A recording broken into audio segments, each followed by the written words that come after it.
কি নিচ্ছেন 200 টাকা কিসের জন্য চা খাওয়ার জন্য চাইলেন? আপনিও চাচ্ছেন? তুমি রাখো তো ওটা। আপনার নামে বললো, এই আর ওনার নাম বললো না বড় বাবু? আমি তো শুনলাম আপনি চাইলেন না কিসের ভাই জন্য? এটা আপনি দিচ্ছে চা নাস্তা খাওয়ার জন্য নিয়ে আসছে। এটা রসিদ দিচ্ছেন কি? কোনো রসিদ নেই?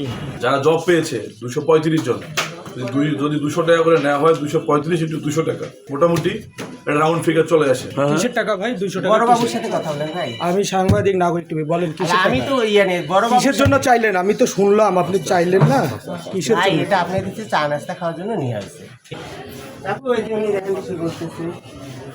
যান বলেন, না যান ভিতরে যান। দাঁড়ান না, আমি দাঁড়ান না, আমি ভিতরে যান আপনি। দিয়েছি না যেতে হবে না, যান ভিতরে যান। এই জন্য উনি কি চায় সেটা ফি নিচ্ছেন 200 টাকা কিসের জন্য চা খাওয়ার জন্য চাইলেন?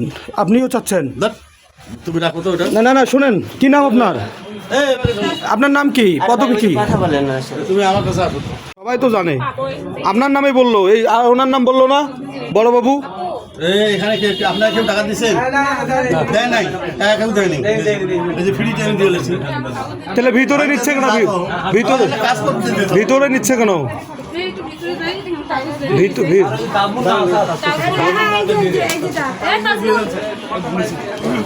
কিসের চাচ্ছে? আপনি তো নেন নাই, এনারাও সাক্ষী দেবে আপনি নেন নাই। নিজের চাকরিটা বাঁচান, আমি কিন্তু ছাড়বো না। আমি তো দেইনি ভাই। হ্যাঁ না উনি কিসের চাচ্ছে? সেটা ওনাকে জিজ্ঞেস করে। মানে এটা কি মিষ্টি খাওয়ার টাকা? শাহিদ অফিসার কি? 200 কেউ 100 দিচ্ছে, এটা বড় বাবু আমি নেই না। এখন আমি এগুলাম খালি ফিঙ্গার নেই। এই ফিঙ্গার নেওয়ার পরে উনি বড়বাবু আমাকে বললো যে তুমি ফিটা নাও, তাই তো আমি নিছি। আপনাদের সামনে তো আমাকে বলছে, তাই না? আপনার নাম নারায়ণ চন্দ্র বর্মা। আচ্ছা, নারায়ণ চন্দ্র বর্মন। শোনেন, এই টাকা যে 100 টাকা 200 টাকা করে নিলেন, এটা কি নেওয়ার কোনো নিয়ম আছে সরকারি? না, ওইটা উনি খুশি হিসাবে আর কি, চা আচ্ছা। খাওয়ার জন্য ইয়া করার জন্য জোর করে নিচ্ছেন? আমি আমার করে না, উনি চা খাওয়ার জন্য এমনিতে হয় খুশি হিসাবে নিচ্ছে। এটা রসিদ দিচ্ছেন কি? কোনো রসিদ নেই? আমার নাম মোহাম্মদ ফরিদুল ইসলাম, লালমনিরহাট কালীগঞ্জ থানা থেকে। এখানে হচ্ছে গতকালকে কাগজপত্র জমা দিয়ে গেছি, সেই কাগজপত্র হচ্ছে কালকে বললো যে হবে না, আজকে আসেন। আজকে আবার সকালে আসছি, কাগজপত্র জমা দিচ্ছি সিগনেচার করে এখন বলেছে 200 করে টাকা দাও। কিসের টাকা সেটা তো আমরা জানি না।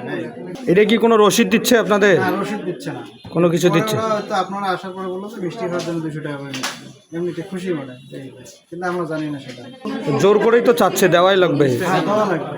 দিচ্ছে, অনেকেই তো দিচ্ছে নাকি? বলতে সবার কাছ থেকেই নিচ্ছে, মাস্ট বি নিচ্ছে। বাধ্যতামূলক। আমি এসে এখানে দেখলাম যে এখানে টাকা যাচ্ছে না। আমি জিজ্ঞাসা করলাম যে আসলে আপনারা কিসের টাকা যাচ্ছেন? হ্যাঁ, তাদের বক্তব্য হচ্ছে যে আমরা এটা জাস্ট মিষ্টি খাওয়ার জন্য চাচ্ছি। আমি তাকে বললাম যে এখানে যতগুলো ছেলেমেয়ে আসছে, জি। যারা জব পেয়েছে 235 জন, যদি 200 টাকা করে নেওয়া হয় 235 ইন্টু 200 টাকা, মোটামুটি একটা রাউন্ড ফিগার চলে আসে।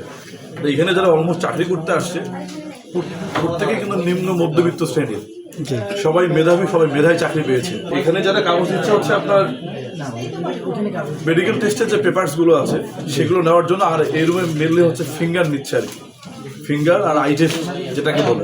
আমার ধারণা ছিল যে আই টেস্টের জন্য টাকা নেওয়া হচ্ছে কিনা, কিন্তু এরা কোনো সঠিক ব্যাখ্যা দিতে পারেনি। টোটালি কথা, বাংলা কথা কি নিচ্ছে তা আপনার কাছে? ঘোষ? আমার কাছে যেটা মনে হচ্ছে যেটা ইন্টারনালি তারা ঘুষ নিচ্ছে। ঘুষ কিন্তু নিচ্ছে? তাদের বক্তব্য হচ্ছে যে আমি জোর করে নিচ্ছি না, আমি তারা দিচ্ছে নাস্তা বাবদ আমি নিচ্ছি। শারীরিক ফিটনেস যেটা টেস্টের গভর্নমেন্টের কিছু পরীক্ষা আছে, পরীক্ষা করবে এবং গভর্নমেন্টের যে ট্রেজারি চালান আছে, ট্রেজারি চালান দিয়ে রিটার্ন করলে যদি ফিট থাকে আমরা ফিট দিই, আর ফিট না থাকে আনফিট। কিন্তু এর বাইরে কোনো লেনদেন হওয়ার কথা না, এবং আমার কাছে লেনদেন হয়েছে এরকম মর্মে কোনো অভিযোগ আছে। আচ্ছা, উপযুক্ত প্রমাণ সহ আমার কাছে অ্যাপ্লিকেশন করুক, আমি ব্যবস্থা দিই। উপযুক্ত প্রমাণ সহ অভিযোগ করুক, অভিযোগ করলে আমি ব্যবস্থা দিই। Next level, well done, side by side, free.